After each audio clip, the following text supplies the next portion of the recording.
wasaaraddu waa wasaarad ballaaran oo isugu jirta xanaanadii xoolaha iyo horumarinta kalluumaysiga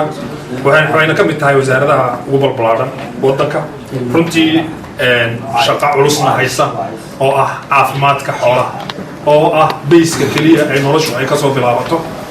waajibaadka ugu weyn ee wasaaraddu ay leedahayna waxa weeye sidii loo heli lahaa cad iyo caano badqaba hadday noqon lahayd caafimaad iyo hadday noqon lahayd xag walbaba wasaaraddu waxay ka kooban tahay ilaa 839 shaqaale ayaa ka howlgala oo dhammaan waxa ay ku leedahay gobollada dalka ilaa heer tuulo ayaanu gaarsiinay wasaaradda xafiisyadeeda waxay ka kooban tahay oo kale 11 waaxood oo runtii aanan ugu talagelin imanka inaan halka u faahfaahiyo waa wasaarad aad u ballaaran oo laba wasaaradood isku jira oo wasaarad aad u qiimo badan shaqaale waxay leedahay aad u qiimo badan wasiirku waa wasiir sharaf leh aniga xaggayga muddadii aan wada shaqaynaynay wasiirro dhowr wasaaradoo horaan soo maray dowladdiina xigaalo waa soo maray diina xigaalo waa soo maray kanna waa aniga daymika wasiirka waxaan filayaa wasiirada igu qiimaha badan een xasuusan doono ku jira iyo dhan walba annaga noox mas-uuliyaddeedaan leenahay gobolkii awda ragga lasoo eegayaynu nahay iyo somaliland waad ogtihiinoo beryahani fariimo badan baa bannaanka nagaga soo dhacdhac kuwaana waxba ay noogu fillayn ayaa bannaankaa hadalla ka soo tuurtuura qurbajoogta eedayn mayno waxaynu ku soo badbaadna qurbajoogah waddanka waxaa dhisa qurbajoogbaah waxayna beelin jireen hooyooyinkeen iyo intaasoo jaamacada ka soo saara qurbajoogbaah laakiin xabadaha aan gobollada iyo waddanka waxba ku soo darsanay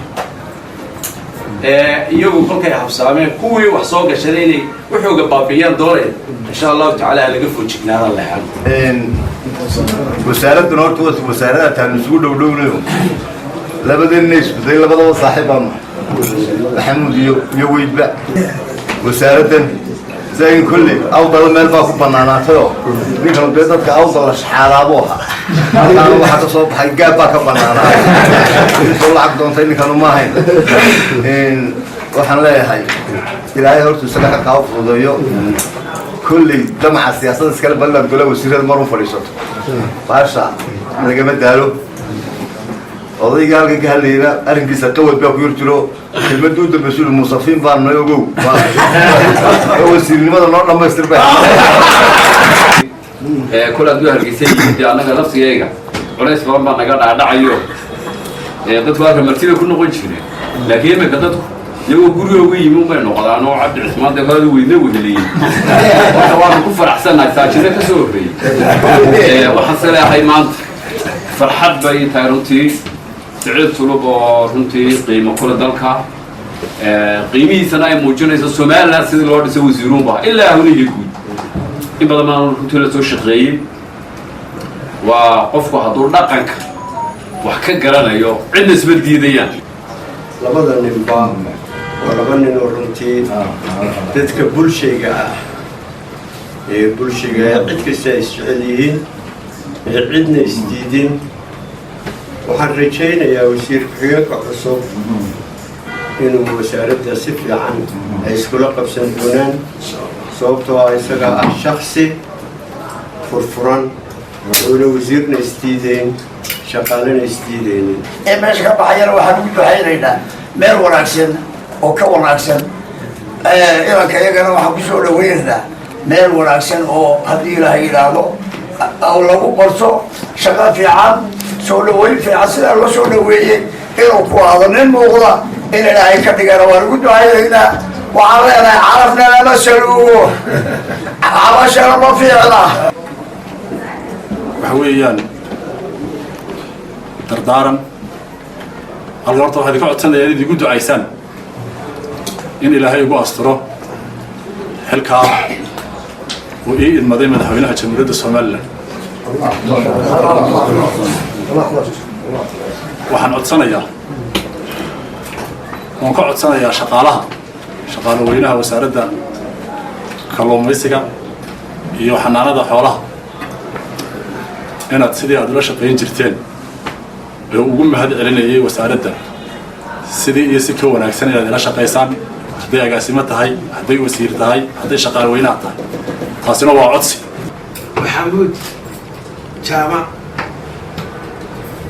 warfara oo ah gudoomiyaha golaha dhexe xisbiga kulmiyana ah wasiir ku-xigeenkii wasaaradana ahaa iminka muddo sanad iyo bil ilaa 2 bilooda runtii waan ku nastay anigu intii iga joogay aqoontayadu markii hore dushun bay ahayd laakiin hawl maan wada gelin haddaan hawl wada gallayna oday aan ku nastay uu noqdo haddaan dibad u baxo iyo haddaan guda joogo haddii goor socodku wuu iska badan yahay dalkeenna duruufihiisa iyo dhibaatooyinkiisu wuu iska badan yahay raggaa un kolley socdo oo socodka badan baan ahay markaa wasaaradduna waa wasaarad weyn oo u baahan in ay cid ka shaqayso runtii waan ku nastay waxaan ahaa runtii wasiir haddii lay weydiiye aan odhan lahaa ayaa layga bedela laakiin dee qaranka madaxweynahana oo lama tashada baan u malaynayaa ragga wasiirada iyo waxaasoo hebel makuu daayay iyo hebel makuu keena kuma jirto farsamada iyo kadeed sidaa idinkuma sheegteen meedhanana ka dayrin maayo waxaan jecelahay kii kale asagana aan ku nasano halka xilkuwa iska meertee inuu noqdo ayaan jecelahay wasaaraddan maamul ahaan wuxuu ku wanaagsan yahay maamulku inuu midaysnaado haddii aad meel joogto aada oday ka tahay sidaa dhiijigii wasiir ku-xigeenkaba horaba sheegeen marka maamulku ku midaysan yahay hawshu way iska socotaa marka maamulku halka ugu sarreyso ilaa halka ugu hoose kuu daatisan yahay function yahayna shaqadu way kuu saaranaataa markaa maydhana waxaad noogu imanaysaa haddii aan idhaha wasaarad wada shaqayn leh heer qaran heer gobol heer degmo ilaa heer tuulo wasaarad shaqayso oo lafdhabarkii dhaqaalaha dalka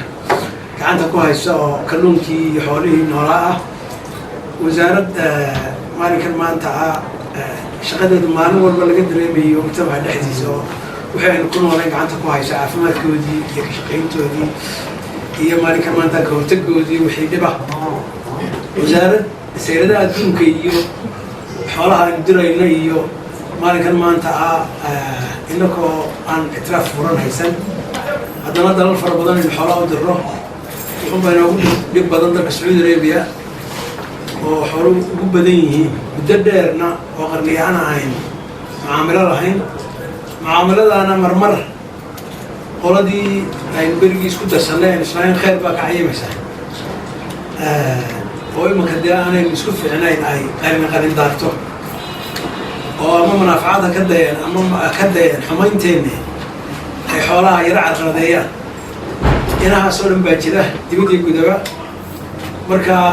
dhib iyo dheef waxa meesha lagu hayo oona ku soo dhaweynaa soo dhawow dhigirka iyo muuqaad muujisayna waxaanu ilaahay ka baryaynaa in